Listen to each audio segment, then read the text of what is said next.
Yes, good morning friends. हम countable set and cardinal arithmetic की बात कर रहे हैं। लास्ट लेक्चर में हमने थोड़ा कार्डिनल अरिथमेटिक के बारे में देखा था कि अगर आपके पास इनफाइनाइट कार्डिनल नंबर्स है तो उसके ऊपर ऑपरेशन कैसे करते हैं। For example we have denoted by x0 is equal to cardinality of n is the smallest infinite set and x0 is the smallest infinite cardinal number, and then we define xi plus 1 is equal to 2 raised to xi for all I greater or equal 1. It means x1 is nothing but 2 raised to x0, x2 is nothing but 2 raised to x1, x3 is nothing but 2 raised to x2 and so on. These are the infinite cardinal numbers, and हमने ऐसा भी remark में लिखा था कि there is no cardinal number between these two, यानी कोई set आप इनफाइनाइट सेट लेता हो तो इसकी कार्डिनलिटी इधर x1 है और x2 है और x3 है, इसके अलावा कोई नहीं हो सकती। And two are the most important results. If cardinality of A is less or equal cardinality of B, if and only, वैसे हम कब कह सकते हैं, if there exists a function f from A to B which is 1 1. If you can find a 1 1 function f from A to B, this is true for infinite sets also, and we will use this. And cardinality of A is greater or equal cardinality of B if and only if there exists a function f from A to B which is onto. If two sets have same cardinality, then we say that sets are equivalent, and two sets are equivalent if there exists a bijection, right? Or if they have same cardinality. Same cardinality means if they have bijection. Yes. So questions आपको one one function के बारे में पूछ सकते हैं, onto function, does there exist an onto function from here to here, ऐसा भी पूछ सकते हैं, does there exist a bijection, ऐसा भी पूछ सकते हैं। तो आपको कहाँ पर जाना है, डायरेक्टली आपको कार्डिनलिटी उस सेट की कौन सी है वो देखना है। Okay, so here we have to check whether n is, we have done 5 examples in last lecture. Question number 6 में पूछा गया है कि is n equivalent to open interval 0 1, n जो है वो open interval 0 1 के साथ equivalent है कि नहीं, या in other words हम ऐसा भी बोल सकते हैं is open interval 0 1 countable, क्योंकि हमने काउंटेबल सेट की डेफिनेशन ऐसे दी थी कि जो सेट n के साथ इक्विवेलेंट हो उसको हम काउंटेबल सेट बोलेंगे। Okay, so if possible suppose that हम मान लेते हैं कि ओपन इंटरवल 0 1 काउंटेबल है। First suppose that we know that it is not countable, but I am giving the rough sketch of the proof. You can find this proof in any book of analysis. Suppose open interval 0 1 is countable. ये अगर countable है means what, n के साथ equivalent है और n के साथ equivalent है तो क्या होगा, you can write this as an sequence, और you can find a 1 1 function from n to this, right, 1 1 and on to bijection. So let me write like this, then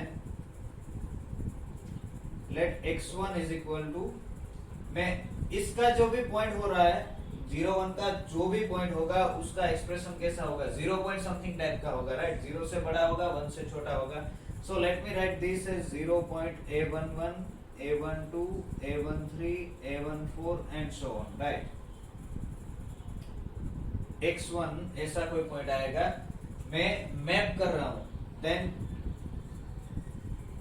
क्या काउंटेबल है तो n से इसके ऊपर 1 1 1 2 फंक्शन मिलेगा, इसको मैं मैप कर रहा हूं, यानी कि ये सीक्वेंस के फॉर्म में इसको लिख सकते हैं। काउंटेबल है मींस सीक्वेंस के फॉर्म में लिख सकते हैं। n से यहाँ का फंक्शन मींस व्हाट, सीक्वेंस। हमने सीक्वेंस में देखा sequence is nothing but function from n to open interval 0 1। So let one x1 is equal to this, x2 is equal to 0 point से a21 a22 a23 and so on.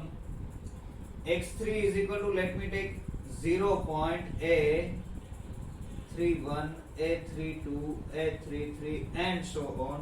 In general, xn is equal to what, 0.an1 an2 an3 up to and so on.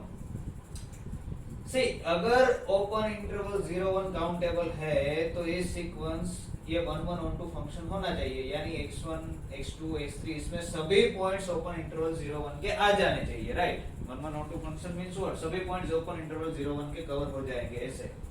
up to infinitely many in fact. Now let us consider this set.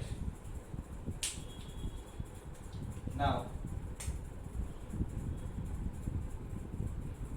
let मैं x define कर रहा हूं, x is equal to एक point ले रहा हूं, कैसे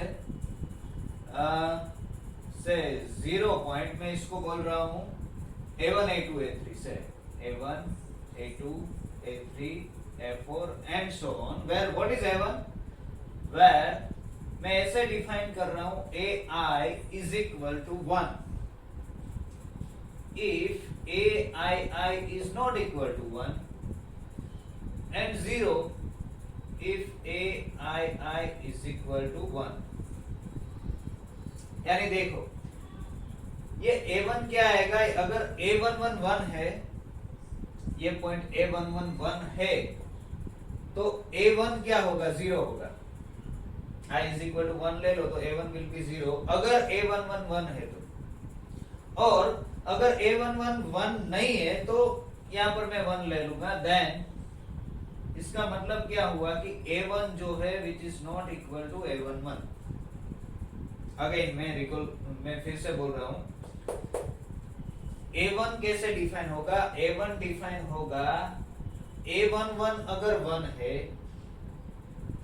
ये केस a11 अगर 1 है तो a1 0 होगा, यानी दोनों इक्वल नहीं होंगे. अगर a11 1 नहीं है, ये 1 नहीं है तो a1 1 होगा, राइट. तो a1 is not equal to a11. Okay, what about a2, i is equal to 2 ले लो तो a22 अगर 1 है तो a2 0 आएगा, means a2 is not equal to a22. और अगर a22 1 नहीं है तो a2 will be 1. Similarly and so on, a3 is not equal to a33. In general, an is not equal to ann for any n belongs to n. Okay, but ये जो x है ये 0 point something type का number है and it will B non zero always, right. This will be a non zero number क्योंकि हर एक number यहाँ पर डायगोनली 0 नहीं ले सकते, या तो फिर you can take 2 here. So this is a non-zero number, right? So, but x belongs to 0 1, यानी आपने एक नंबर x ऐसा निकाल लिया जो x1 बराबर नहीं है, x2 is equal to नहीं है. ओके, एक्चुअली मुझे यहाँ लिखना चाहिए in general this, therefore x is not equal to xn और any n. क्यों इक्वल नहीं होंगे, क्योंकि x का जो पहला डिजिट है a1 वो a11 के साथ इक्वल नहीं है, यानी कि x एंड x1 इक्वल नहीं हो सकते. x का जो सेकंड डिजिट है a2 वो इसके साथ इक्वल नहीं है, a22 के साथ, तो x is not equal to x2. x का थर्ड डिजिट है, ये इसके थर्ड डिजिट के साथ इक्वल नहीं है, तो x is not equal to x3. दो नंबर इक्वल नहीं है तो कोई एक डिजिट में डिफरेंस ऐसा दिखा दो तो आपका काम हो गया, right. And so on. So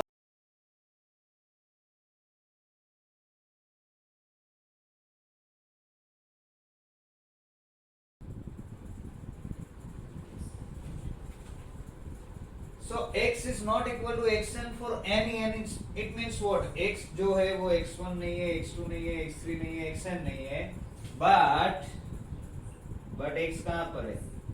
But x 0 1 में तो है, 0 1 का मेंबर तो है, because it is of the form 0.1212 may be something type, right? It is non-zero number, it belongs to here.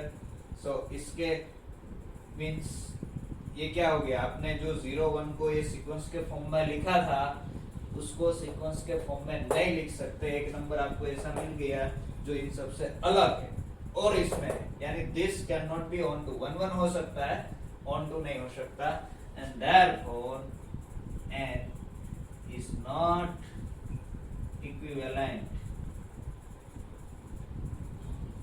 to what? Open interval 0 1, right? Or in other words, open interval 0 1 is not countable, and therefore open open interval 0 1 is not countable. So countable नहीं है, इसमें infinitely many sets है, यानी open interval 0 1 is uncountable, right? Okay, let's go for next example. और अगर open interval 0 1 uncountable हो गया तो closed interval 0 1 भी uncountable है, क्योंकि उसमें तो दो points finitely many points add करो तो उसकी कार्डिनलिटी चेंज नहीं होती. Open interval close interval 0 1 is also uncountable. What is the cardinality of this set, वो हम बाद में मेजर करेंगे.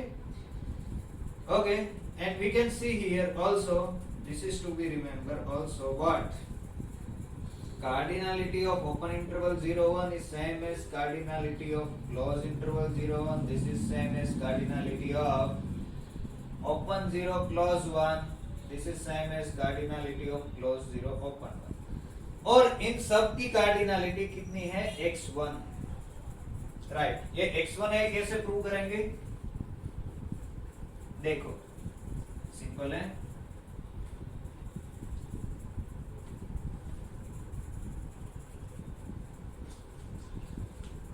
यस, हम जस्ट एक बात मानकर चलेंगे कि cardinality of R, what is cardinality of R, it is x1. So cardinality of n is equal to x0, cardinality of r is equal to x1. It is strictly greater than cardinality of n, right. Now we know that cardinality of n से बड़ी है, किसकी cardinality, इसकी, ये set बड़ा है, this is uncountable. Okay, is less than this cardinality of, let me write close interval 0 1, and therefore this will imply what, cardinality of n is x0. इसकी cardinality हमें पता नहीं है, ये हमें फाइंड करनी है. Okay, also close interval 0 1 is subset of R. ये R का subset है, right? This is subset of R, and therefore cardinality of close interval 0 1 will be less or equal cardinality of R, and this is x1. यानी कि इसकी cardinality, therefore cardinality of close 0 1 is less than x1 and x0 के बीच में. लेकिन we know that इसके इन दोनों के बीच में कोई भी सेट नहीं आ सकता, किसी भी सेट की कार्डिनलिटी इन दोनों के बीच में नहीं हो सकती. आइदर वो x0 होनी चाहिए या तो फिर वो x1 होनी चाहिए. And we know that this set close interval 0 1 is not countable. This is not possible, because not possible. Why? अगर इसकी कार्डिनलिटी x0 हो गई तो वो काउंटेबल हो गया, because close interval 0 1 is uncountable. Late me right here less और equal, and this will imply ये दोनों ही इक्वल होना चाहिए. This is equal to x1.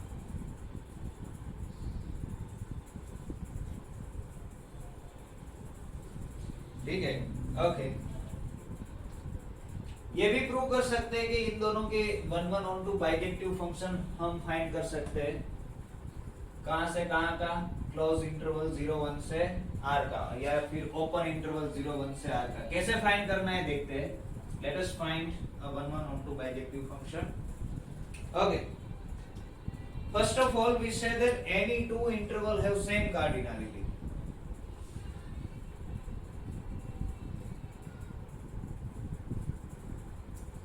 If we take any two distinct interval, open interval, just next example, show that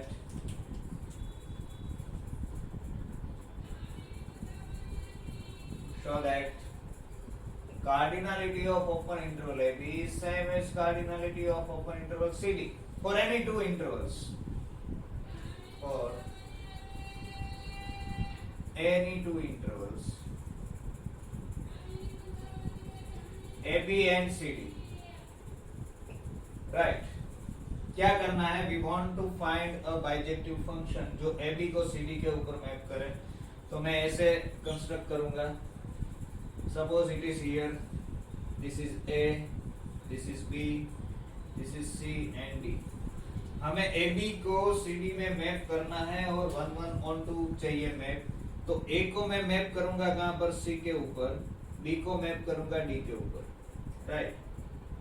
this is the line D, this is line सी।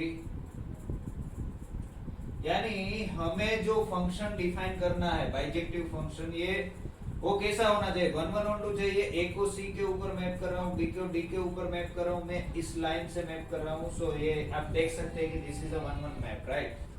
कोई भी line आप draw करोगे x axis के parallel, it will intersect the graph only in one point. So it is 1 1, also it is on 2, you can see from the graph, right? So this point will be AC, this point will be BD.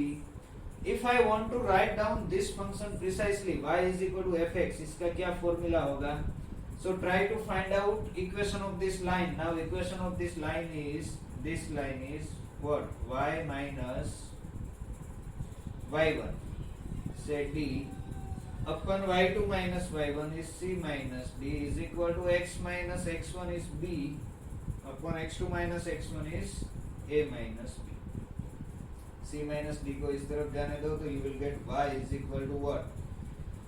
c minus d into x minus b upon a minus b plus b. So this is the expression of fx. If you define this function, this, if you define this function, then f is bijective. From graph से आप देख सकते हो। So define f from AB to CD. Let me write here. Define f from open interval, you can take or close interval, as f of x is equal to what? X minus b into c minus d upon a minus b plus d.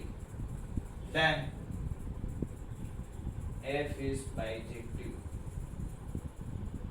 and therefore both have same cardinality.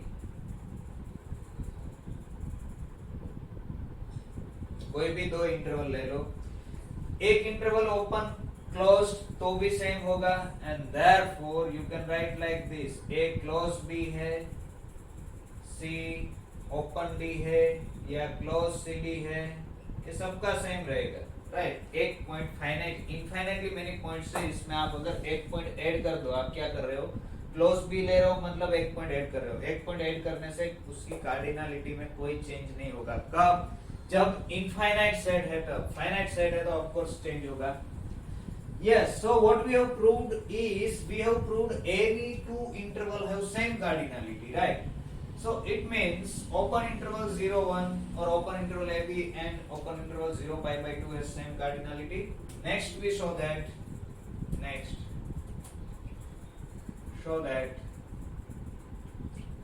open interval 0 pi by 2 is equivalent to R. Sorry, open interval minus pi by 2 to pi by 2 is equivalent to R. Can you find out a 1 1 onto bijective function? 1 1 onto function.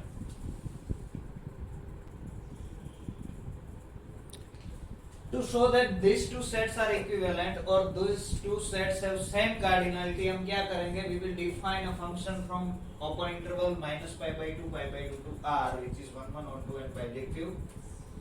So let us define like this.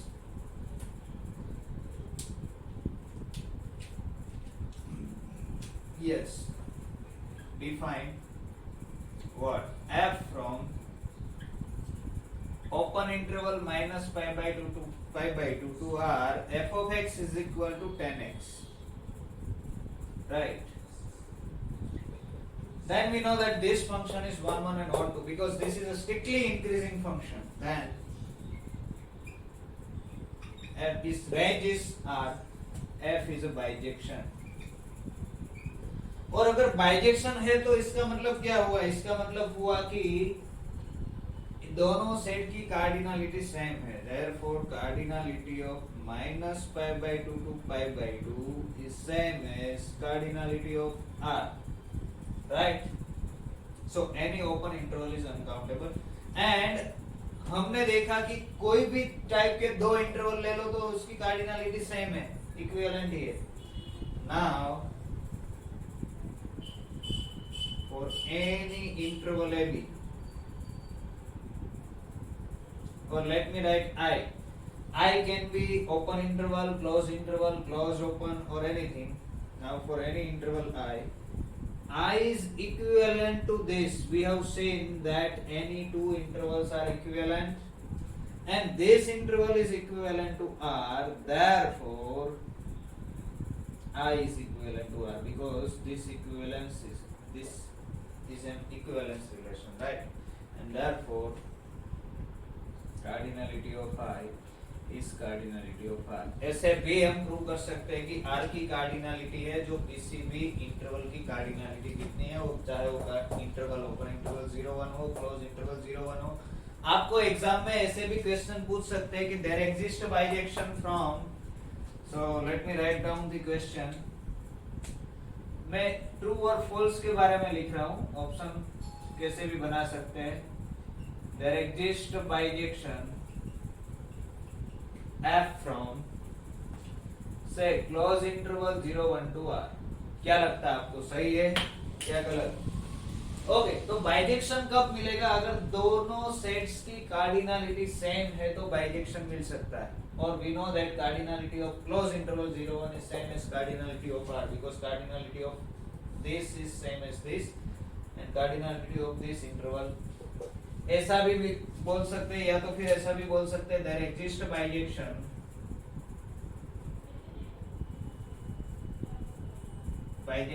f from close interval AB to open interval 0 1। AB is any interval, एक close interval है एक open interval है, दोनों के बीच bijection मिल सकता है। Okay, bijection या use ना करे 1 1 यूज करे, तो हमें तो क्या पता है 1 1 होने के लिए डोमेन की कार्डिनलिटी से कोडोमेन की कार्डिनलिटी ज्यादा होनी चाहिए। Cardinality of domain should be less और इक्वल कार्डिनलिटी ऑफ कोडोमेन, ऐसा होना चाहिए।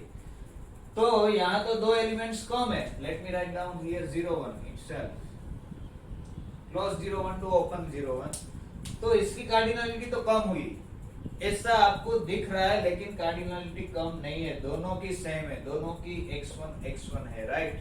इसलिए इसके बीच 1 1 फंक्शन भी मिलेगा, ऑन टू भी मिलेगा, बाइजेक्शन भी मिलेगा। अगर एक एडिशनल कंडीशन डाल दे कि there exist a continuous bijection, तो हमें सोचना पड़ेगा, हम कंटिन्यूटी की बात नहीं कर रहे, right? We are talking about only 1 1 onto function. ऐसा कोई भी क्वेश्चन आए तो आपको डायरेक्टली कहां पर अटैक करना है, कार्डिनलिटी पर फोकस करना है। अगर दोनों की कार्डिनलिटी की सेम है तो बहुत टाइप के फंक्शन मिलेंगे। अगर डोमेन की कम है कोडोमेन की ज्यादा है तो 1 1 मिल सकता है, अगर डोमेन की ज्यादा है कोडोमेन की कम है तो ऑन टू मिल सकता है। यस, लेट अस सी नेक्स्ट एग्जांपल। उसमें क्या दिया गया है, R के साथ इक्विवेलेंट हो गई। नाउ अब ये पूछ रहे हैं कि Q कॉम्प्लीमेंट और R द इक्विवेलेंट, तो देखते हैं। तो उससे पहले we will show that in future कि Q कॉम्प्लीमेंट और कार्डिनल R की कार्डिनलिटी सेम ही है, लेकिन उसके पहले कुछ काउंटेबल सेट्स के बारे में कुछ रिमार्क्स लिख लेते हैं। So far we have seen is this, these are obvious remarks. Remark number 1 is that two finite sets are equivalent to, आप अगर दो फाइनाइट सेट्स ले रहे हो, two finite sets are equivalent if and only, मैं लिख रहा हूं IFF means if and only, two finite sets कब इक्विवेलेंट हो गए, if and only both have same cardinality, दोनों की कार्डिनलिटी सेम है, both have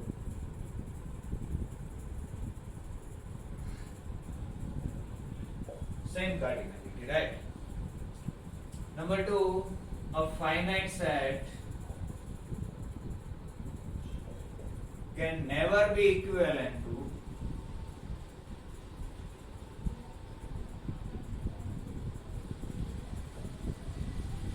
an infinite set.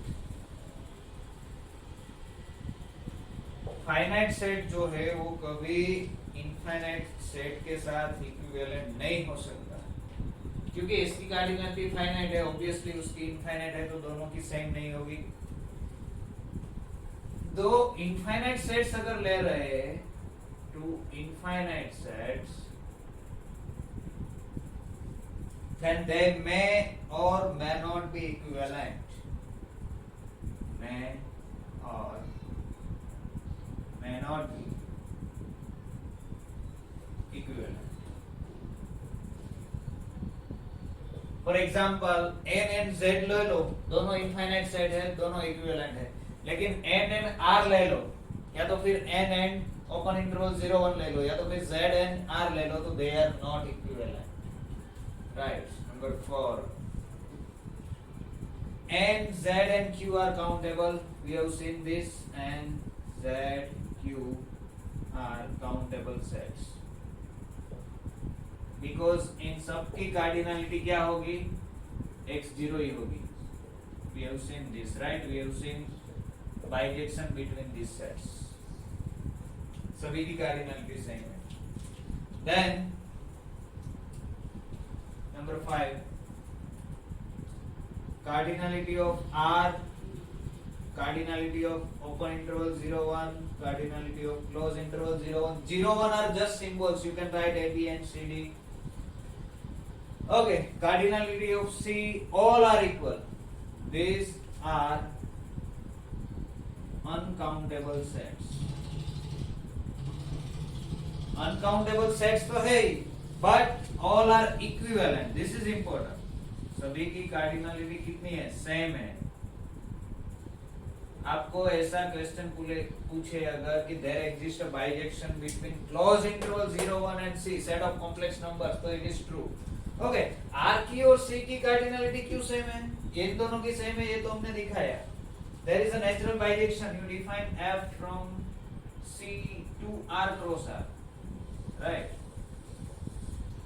f of x plus iy is equal to x comma y.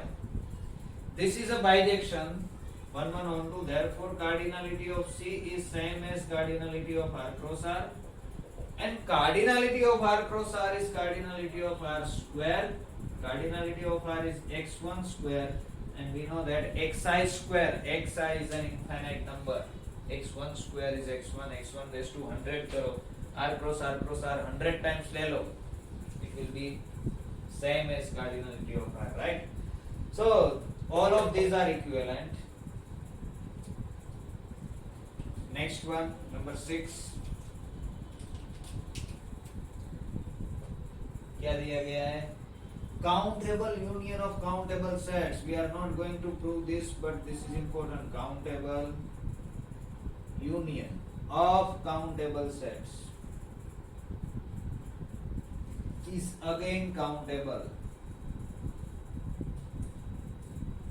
आप दो countable sets ले लो और दोनों का यूनियन करो, इट विल बी काउंटेबल. 3 ले लो, 5 ले लो, 10 ले लो, 50 ले लो, 1000, 10,000, 1 लाख, 10 लाख, कितने भी काउंटेबल सेट्स ले लो और सबका यूनियन करो, what you will get again, it will be again a countable set. It can not B uncountable unless it is uncountable union. जब तक काउंटेबल नंबर ऑफ सेट्स है आपके पास और सभी सेट काउंटेबल है, तो उसका यूनियन भी काउंटेबल होगा. This is important. इसका यूज करके हम दिखाएंगे क्या, Q complement is countable. We will use this so that Q complement set of irrational numbers is countable. देखो वन लाइन प्रूफ है, कैसे प्रूव करेंगे? से हम R को ऐसे लिखेंगे, R is equal to Q union Q complement. Okay, R is uncountable, we know this. Q complement is countable, we know that. अगर Q complement काउंटेबल है तो दो काउंटेबल सेट का यूनियन काउंटेबल हो जाएगा, तो R काउंटेबल हो जाएगा, which is contradiction, right? So मैं यहाँ पर लिख रहा हूँ, if Q complement is countable, then Q union Q complement, which is nothing but R is countable.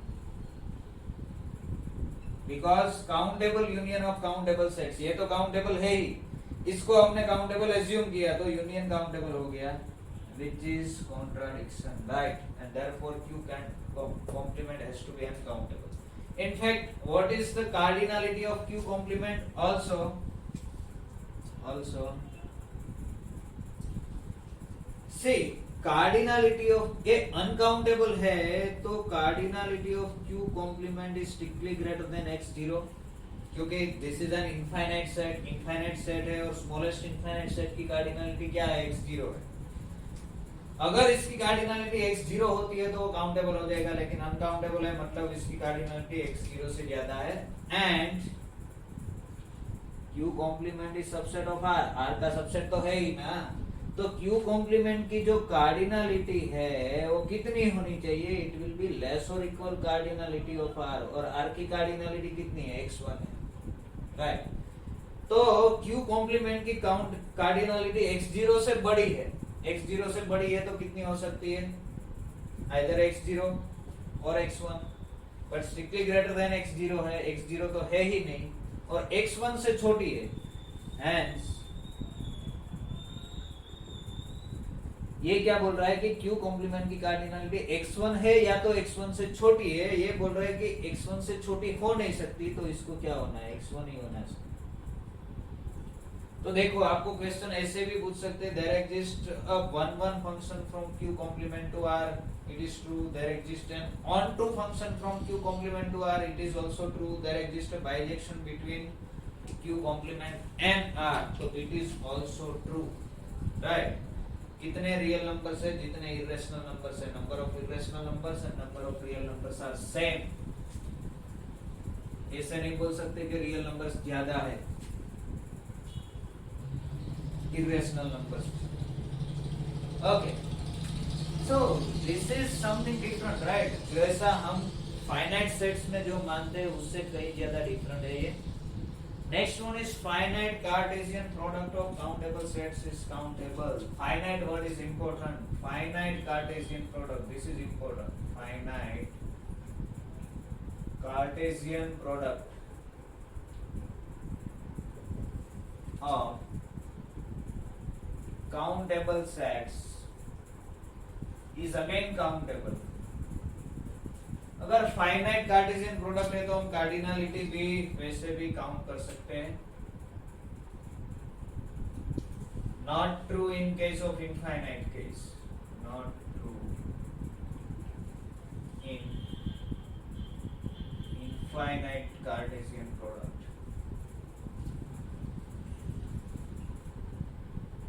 See, it doesn't mean के infinite Cartesian product always uncountable होगी. Infinite Cartesian product भी countable हो सकती है. Suppose आप singleton sets ले लो सभी,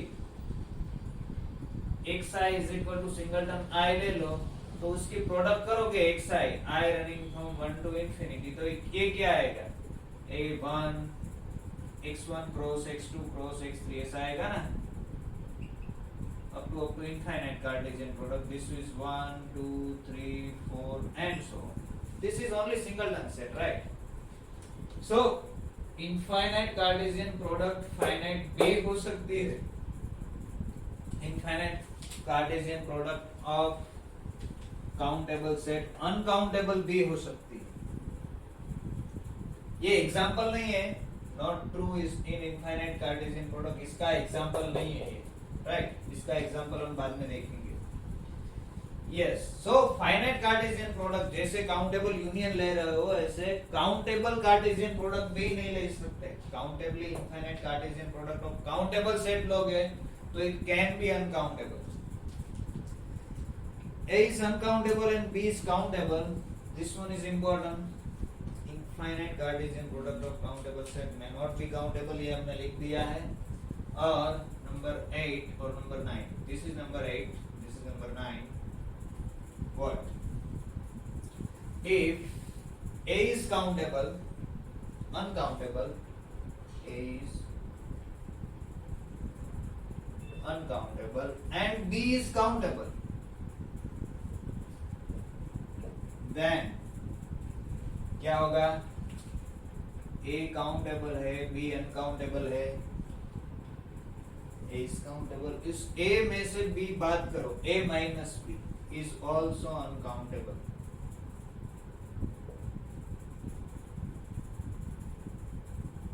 ए उसके जैसा है, कोई पूरा दरिया है, दरिया में से एक लोटा पानी निकाल लो, काउंटेबल मीन्स एक लोटे जितना पानी, दरिया में से थोड़ा पानी निकालो तो उसमें कुछ फर्क नहीं पड़ता, वो अनकाउंटेबल ही रहता है। अनकाउंटेबल में से काउंटेबल सेट्स आप निकाल लो तो कोई फर्क नहीं पड़ता, वो अनकाउंटेबल ही रहेगा। Next one number 10, A is countably infinite. This one is very very very important. If A is countably infinite,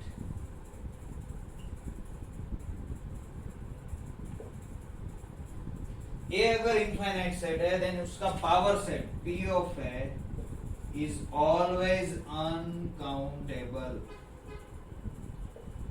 because power set की कार्डिनलिटी क्या होती है, पावर सेट की कार्डिनलिटी होती है 2 कार्डिनलिटी ऑफ सेट। ए के अंदर n मेंबर्स है तो पावर सेट में कितना आएगा 2m। ये इनफाइनाइट सेट के लिए भी सही है, power cardinality of power set of A is equal to 2 cardinality of A, and A is countably infinite। countably infinite means इसकी कार्डिनलिटी x0 है तो 2x0 is x1 होगी।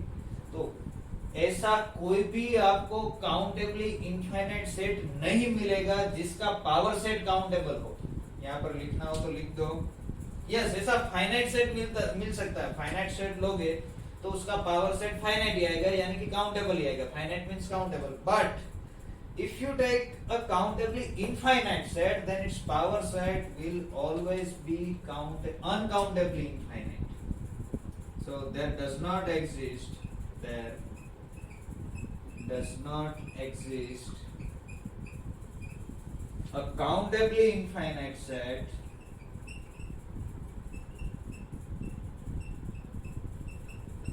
A whose power set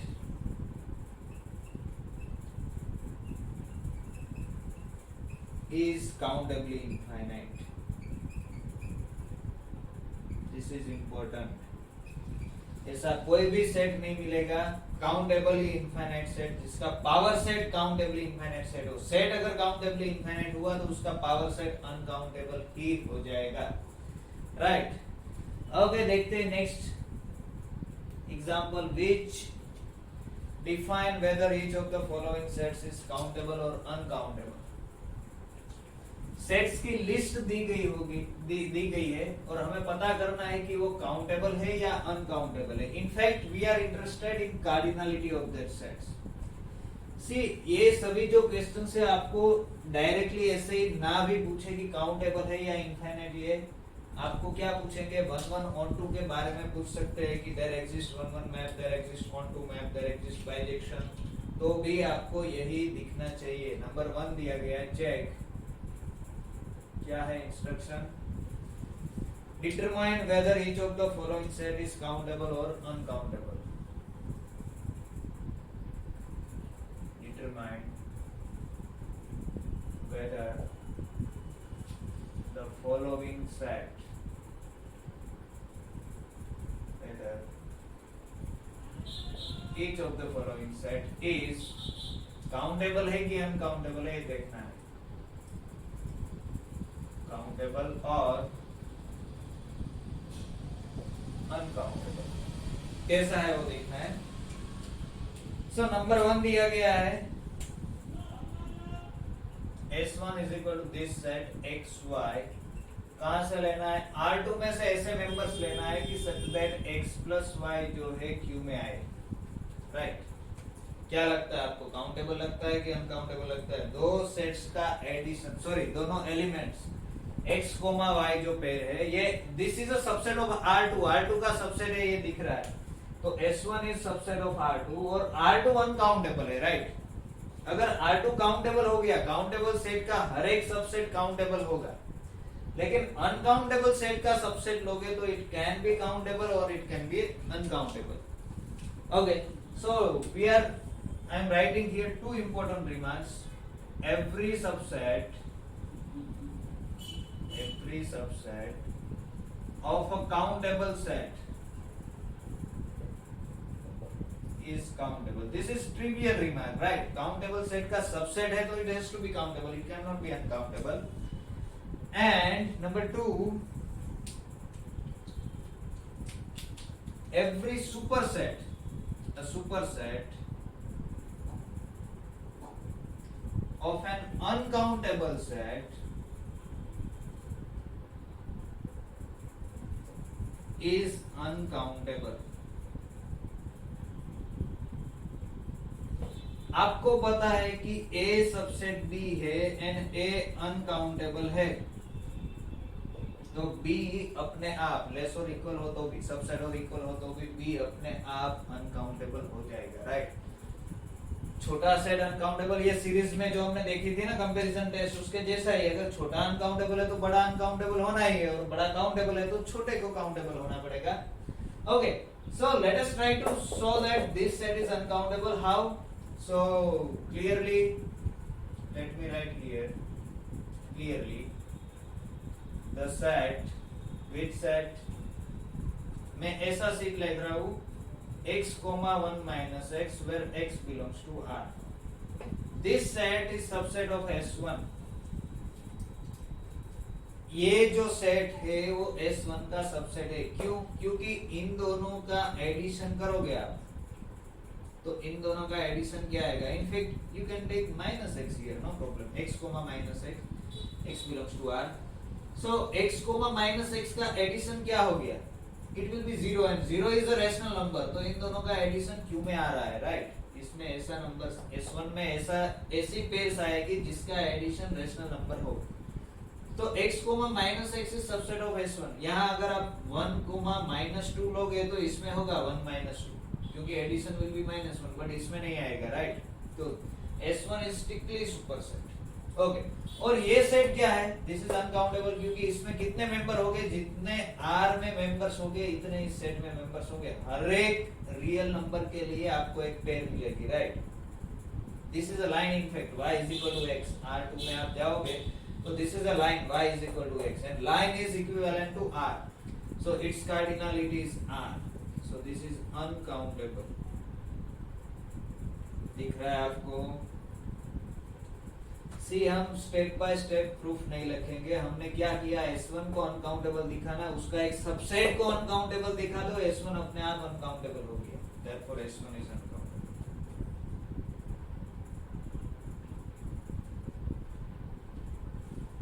इसकी कार्डिनलिटी R जितनी होनी चाहिए, you define this function f from R to this x going to x, minus x, then this is a 1 1 and 1 2 में ऐसे भी आप जा सकते हो। ओके, नेक्स्ट वन क्या है? x y S2 में क्या दिया गया है? S2 में x into y belongs to Q होना चाहिए। तो नाउ R2 का ही सबसेट है, दोनों की प्रोडक्ट क्या आनी चाहिए? Q में आनी चाहिए। तो here I can write here, इसका एक अनकाउंटेबल सबसेट निकाल लो, तो एक सबसेट अनकाउंटेबल हो गया तो set will be uncountable. Here the set, मैं ऐसा सेट ले रहा हूं x, 1 x where x belongs to R minus 0। मैं एक 0 निकाल देता हूं, राइट? नॉन जीरो नंबर लो और इसका इनवर्स यहाँ पर लिखो, तो दोनों की प्रोडक्ट क्या आएगी? दोनों की product will be 1। y is equal to 1 x ले लो, तो x into y will be 1 and 1 belongs to Q, तो इन दोनों की प्रोडक्ट Q में आ रही है, यानी कि इस सेट का हर एक मेंबर S2 में है, तो this is a subset of S2 and in fact this is a proper subset, because यहाँ पर आप 1 2 ले लो तो 1 2 की प्रोडक्ट Q में आएगी, 1 2 इसमें नहीं आएगा। यहाँ इसमें क्यों कौन सी पेयर आएगी? x1 दिया तो y1 नहीं मिलेगा। ओके, इसमें कितने मेंबर्स है? जितने r-0 में मेंबर है इतने r-0 में कितने मेंबर है? x1 जितने, तो इसकी कार्डिनलिटी x1 हो गई, तो दिस इज अनकाउंटेबल। समझ में आ रहा है? हर एक नॉन जीरो रियल नंबर के लिए आपको एक पेयर मिलेगी इस सेट में, right? So thus S2 is uncountable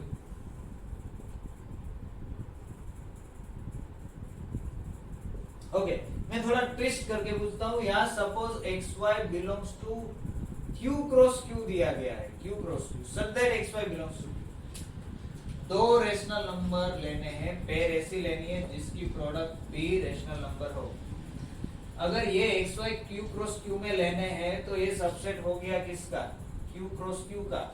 Q countable है and we know that finite Cartesian product of countable set is countable, so this is countable and countable set का subset will be countable। तो अगर यहाँ पर q cross q दिया गया है तो S2 is countable। अगर यहाँ पर r क्रॉस r दिया गया है तो this set is uncountable।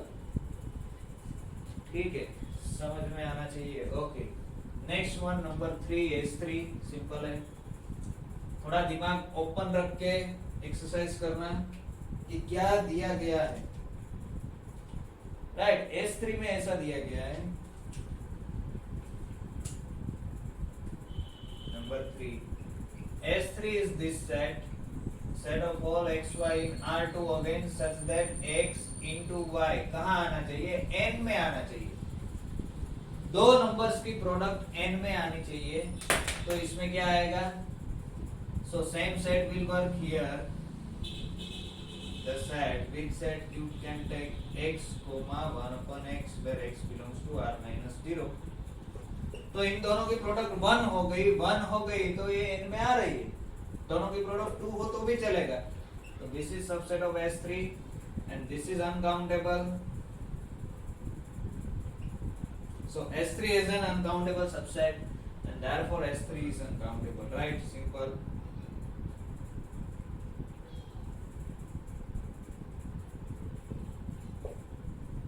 Okay, next number 4 देखते हैं। इस 4 में क्या दिया गया है,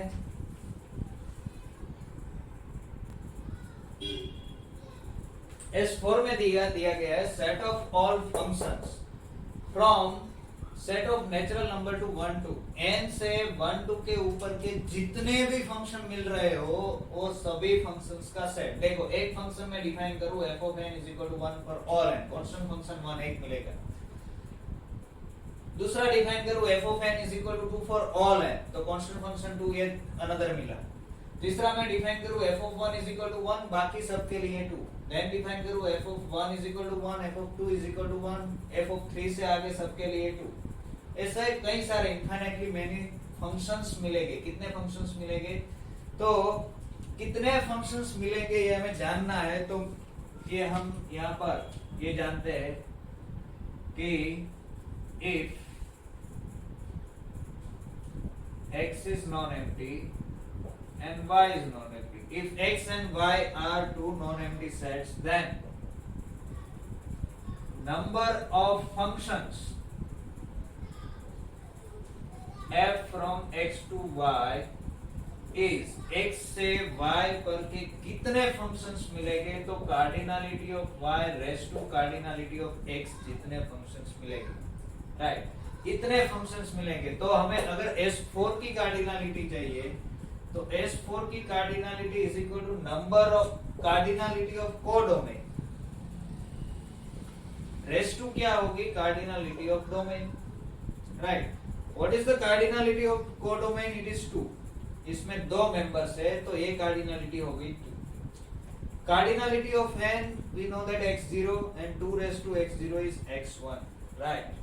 तो S4 में कितने फंक्शंस आएंगे, x1 जितने और x1 जिसकी कार्डिनलिटी हो गई वो सेट क्या हो गया, uncountable. Therefore S4 is uncountable. या तो फिर this set of all functions from n to 1 to is equivalent to r, right? Okay, next number 5 में क्या दिया गया है, S5 is equal to ऐसा कुछ दिया गया है, इससे रिवर्स दिया गया है। देखो, S5 is equal to functions f from 1 to 2n। से इसको हम दो अलग अलग रीत से कर सकते हैं।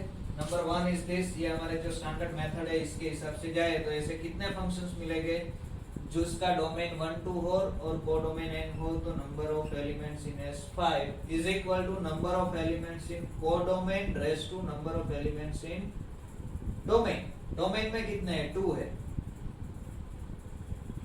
लिखने दो चलो। ओके, तो n की कार्डिनलिटी हो गई x0, इसकी कार्डिनलिटी है 2 और x0 square is again x0, x0 raise to n is x0, x0 की कोई भी पावर करो it will be x0, it means therefore S5 is countable.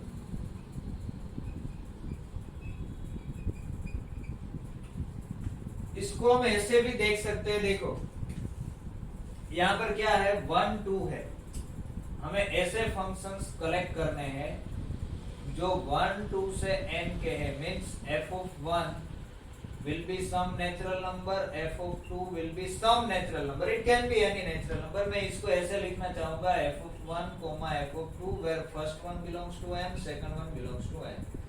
So this S5, or let me write in general, if you take set of all functions f जिसका domain क्या हो 1 2 3 up to n हो और codomain कोई भी set हो x, तो this set इसमें कितने फंक्शंस आएंगे? This is nothing but x cross x cross x cross x n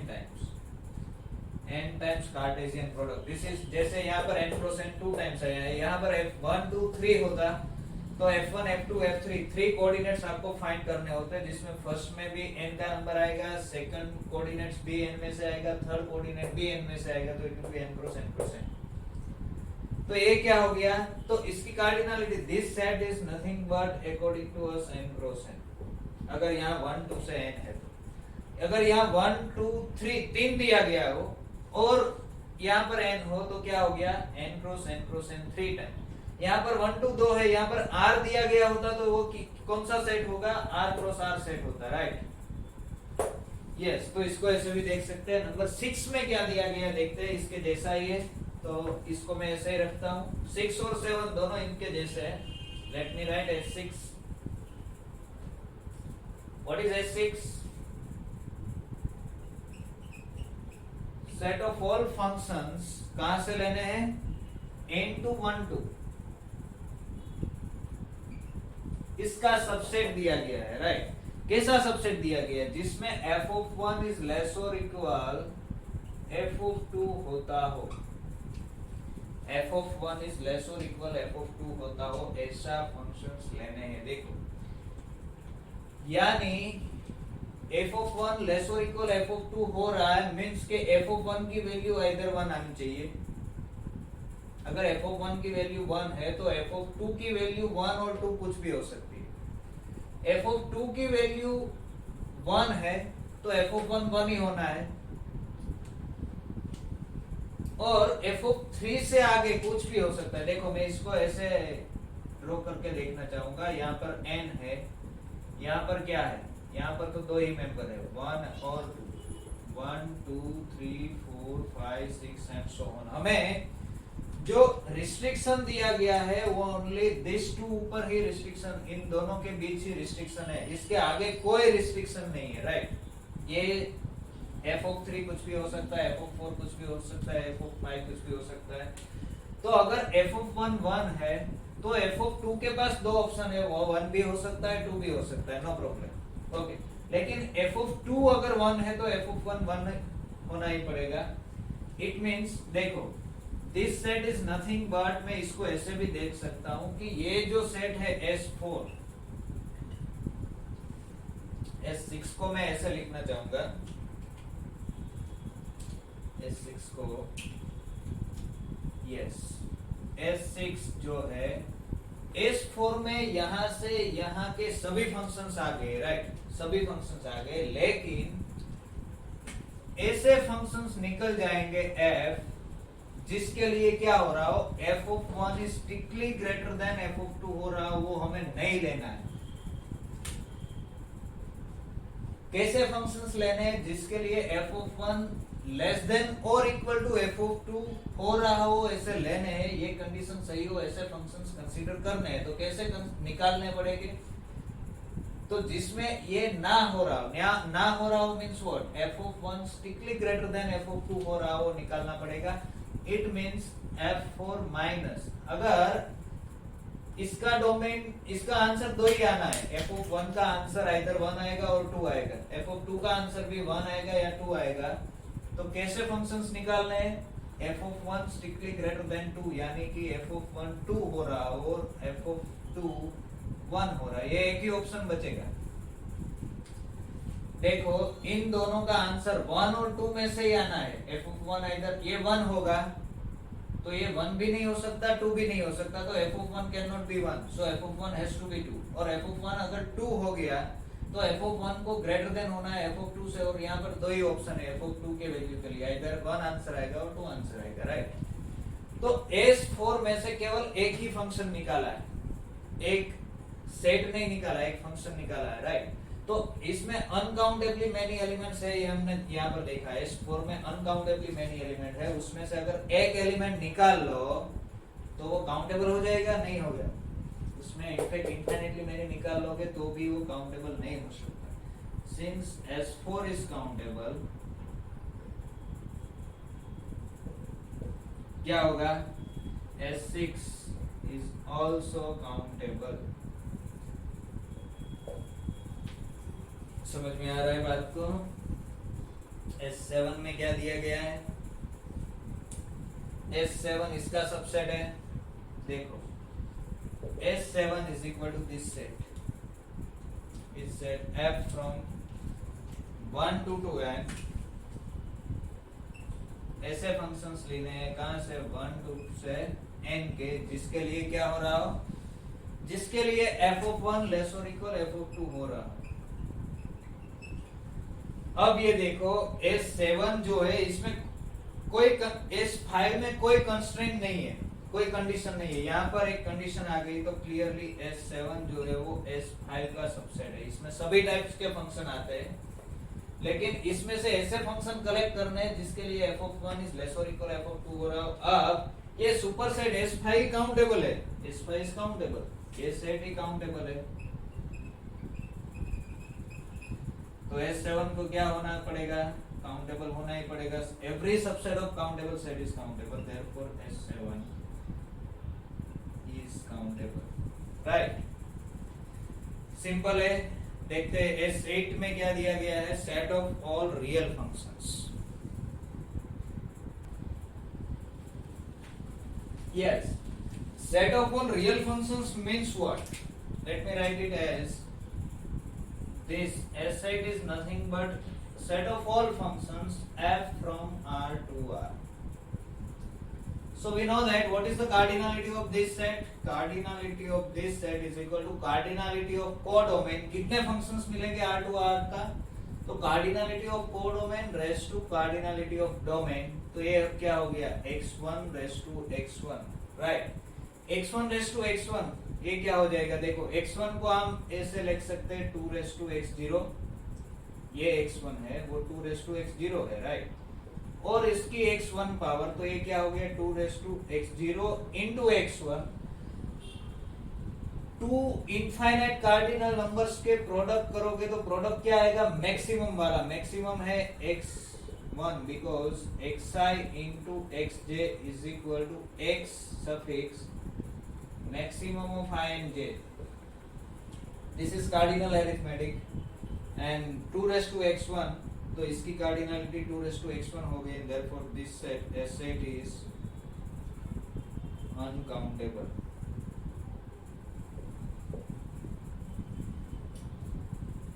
yes, R की कार्डिनलिटी x1 है, raised to R की कार्डिनलिटी b x1 है, x1 raised to x1, तो वो आएगा x1 सेम, राइट. नंबर 9 में क्या दिया गया है, set of all continuous functions. Where to where? Number 9. It is again set of all continuous functions. और from where to where नहीं दिया गया है, R to R ही लेते हैं. F is continuous. We know that every polynomial is continuous and set of all polynomial is uncountable. We will see. So this set is uncountable because Pnx n degree polynomial low, so this will be subset of S9, right?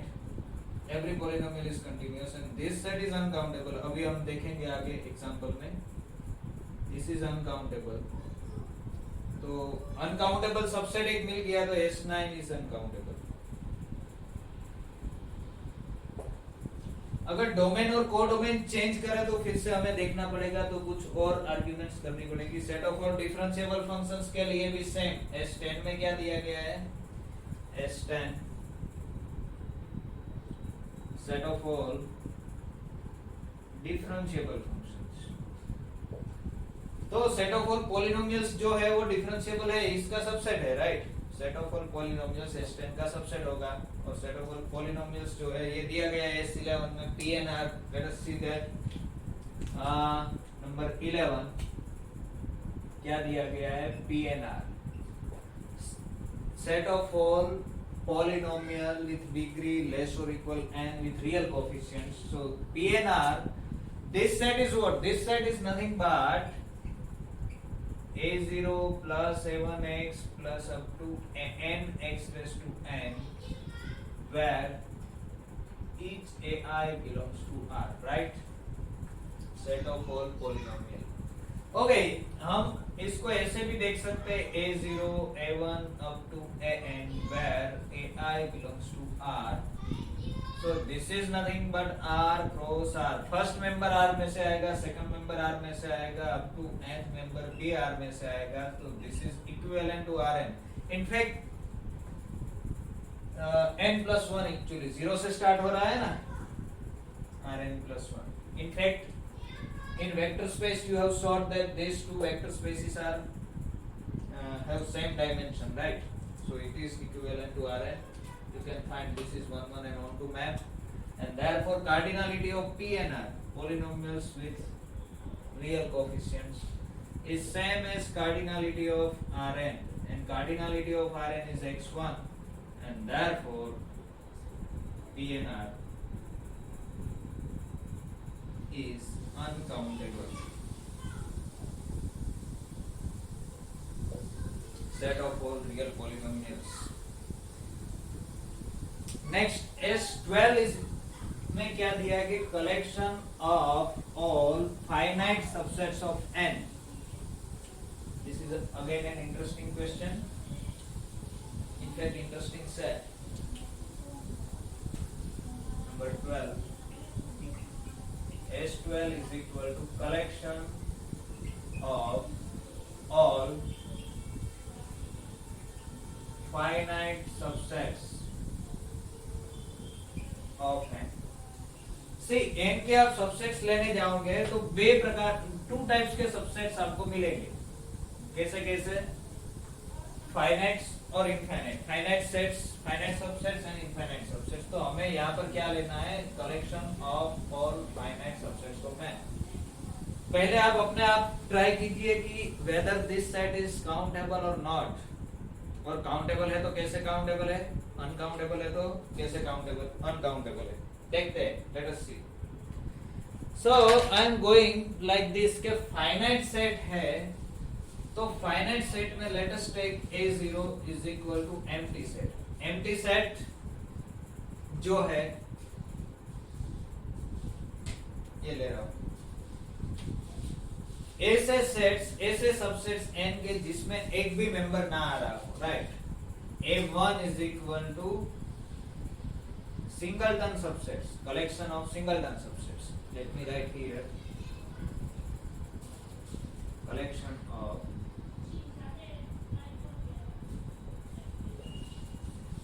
singleton subsets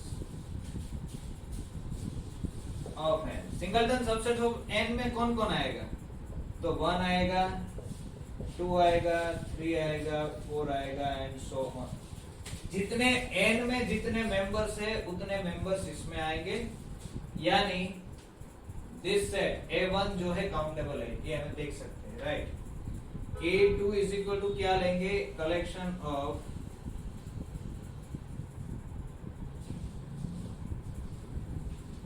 subsets of n having cardinality 2, यानी जिसमें दो members आ रहे हो वैसे subsets ले रहे हैं।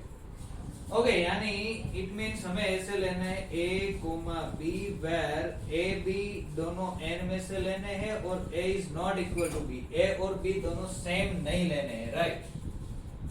तो मैं इसको ऐसे देख सकता हूं, this can be embedded in this set n cross n से n क्रॉस n से छोटा होगा।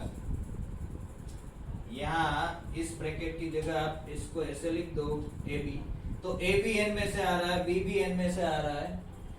n क्रॉस n में क्या होगा कि 1 1 आ सकता है, लेकिन यहाँ पर हम सेट में लिख रहे हैं ना a b, तो सेट में कोई भी एलिमेंट, एक भी एलिमेंट दो बार नहीं लिख सकते, यहाँ 1 1 नहीं लिखेंगे, राइट। 1 1 इसमें आ सकता है, लेकिन जो डिस्टिंक्ट पेयर होगी a एंड b इक्वल नहीं होगा, वो सभी इसमें तो आ जाएगा, यानी कि a2 की कार्डिनलिटी जो है, then cardinality of A2 is less or equal cardinality of n cross n, और n cross n की cardinality x0 है। यहाँ पर हम देख सकते हैं कि cardinality of A1 is x0, जितने n में मेंबर्स है उतने ही इसमें है। इसको ऐसे भी लिख सकते हो, cardinality of n। Okay, A3 is equal to, अब आपको आइडिया आ गया होगा, A3 is equal to क्या लेंगे। देखो ये सबसेट क्यों होगा, क्योंकि यहाँ पर 1 2 लेगो सेट में ऐसे लिखोगे 1 2 और 2 1, तो ये दो मेंबर वाले सबसेट है, लेकिन ये एक ही सबसेट है। लेकिन यहाँ पर आप लिखोगे 1 2 और 2 1, तो ये डिस्टिंक्ट पेयर है, राइट। तो इसमें मेंबर्स ज्यादा है, ऐसे जो मेंबर्स हो गए n क्रॉस n में, वो यहाँ पर तो सेम कंसीडर करना है, तो नंबर ऑफ मेंबर्स कम हो गए। A3 में क्या लेंगे, A3 is equal to collection of subsets of n having cardinality 3। Finite subsets लेने हैं ना, तो हमने 0 से स्टार्ट किए कि जिसमें एक भी मेंबर ना हो, ऐसे सबसेट्स तो एक ही मिलेगा।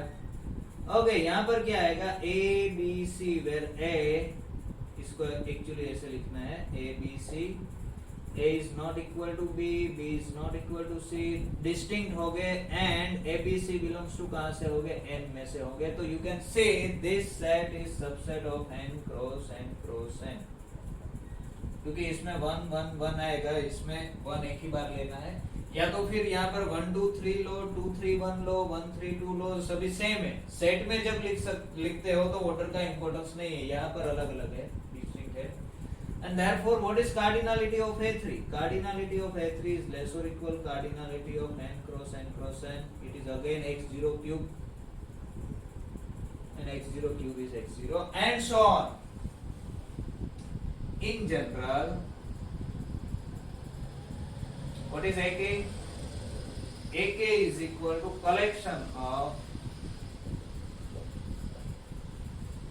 subsets of n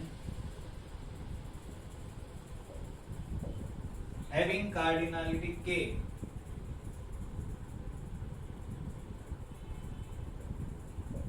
जिसकी कार्डिनलिटी k हो, a से सभी n के सबसेट्स लेने हैं। तो ये क्या आएगा, it will be something like a1 a2 up to ak, where ai belongs to k, ai is not equal to aj, or ij is equal to 1 2 up to k, distinct। आप समझ सकते हो, and this set is subset of n cross n cross n k times, right? And therefore, what is cardinality of AK? And therefore, cardinality of AK is less or equal cardinality of n cross n, which is equal to what? Again x0. Now, what is S12? Now, S12 is nothing but collection of all these finite subsets, and therefore, now, so it means thus A0 countable है, A1 countable है, A2 countable है, A3 countable है, A countable है. So AI is countable for each I is equal to 0, 1, 2, 3 or 2000, 10,000, lakh, 10 lakh, crore, कितने भी आगे जाओगे, it will be a countable collection. Now what is S12? This is the collection of all finite subsets of n. All finite subsets में ये भी आ जाएगा, ये भी आ जाएगा, ये भी आ जाएगा, ये भी आ जाएगा और इसके आगे यानी कि union of a k running from 1 to infinity. In fact 0 to infinity, right? So this is the countable collection of countable sets. Each this one A1 countable, A2 countable, A3 countable, AK countable for each k, which is equal to countable union of countable sets, and therefore S12 is countable. Interesting, very interesting.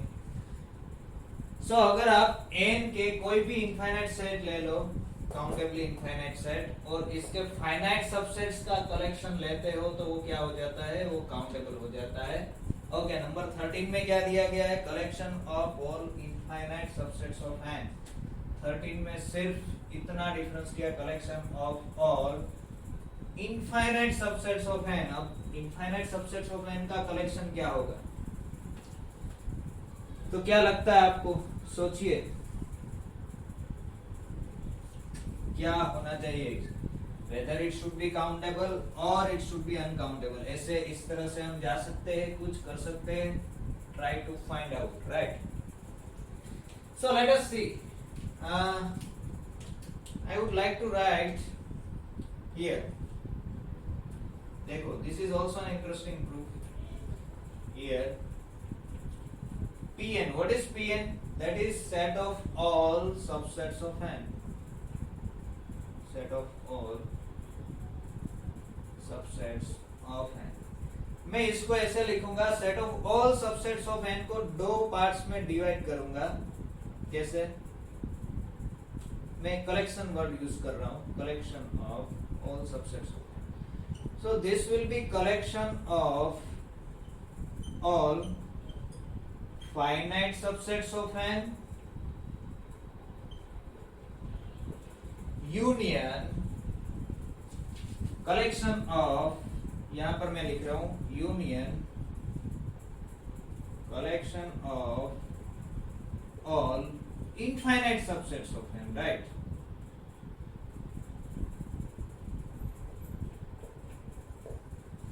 n के जितने भी subsets है उसको हम दो disjoint parts में divide कर सकते हैं. एक ऐसा पार्ट जिसमें सभी फाइनाइट सबसेट्स आ रहे हो, दूसरा पार्ट जिसमें सभी इनफाइनाइट सबसेट्स आ रहे हो. एंड देयरफॉर इट मींस क्या हो गया, इट मींस आपका जो पावर सेट n है उसको मैंने दो पार्ट में डिवाइड कर दिया. One is S12. S12 क्या है, collection of all finite subsets of n. Union S13 क्या है, collection of all infinite subsets of n. Now we know that S12 is countable. A set countable. What about Pn? It is uncountable. This is uncountable. Why it is uncountable? Because cardinality of power set of n is 2 raised to cardinality of n. Power set की cardinality कैसे आएगी, 2 raised to cardinality of set, और n की cardinality of x0 है, तो ये हो गया x1. So power set of n is uncountable. और हमने रिमार्क में भी लिखा है कि कोई भी आप इनफाइनाइट सेट लोगे तो उसका पावर सेट हमेशा ऑलवेज अनकाउंटेबल होगा. लास्ट रिमार्क जो हमने लिखी थी, that does not exist an infinite set whose power set is countable. This is an infinite set, so its power set has to be uncountable. और ये ऐसे भी जा सकते हो, this is the proof. Power set of n की cardinality क्या होगी, 2 raised to cardinality of n is x0, 2 raised to x0 is nothing but x1, so it is uncountable. Now if S13 is countable, then S12 is countable, S13 is countable. This is countable union of countable sets is again countable, right? which is contradiction. So if S13 is countable, then Pn is equal to S12 union S13 is also countable.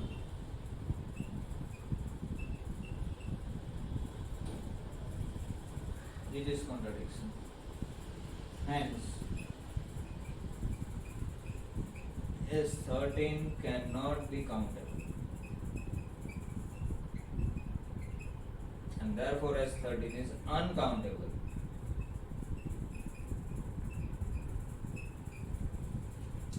So collection of all infinite subsets of n log a, तो वो क्या होगा? It will be uncountable, right?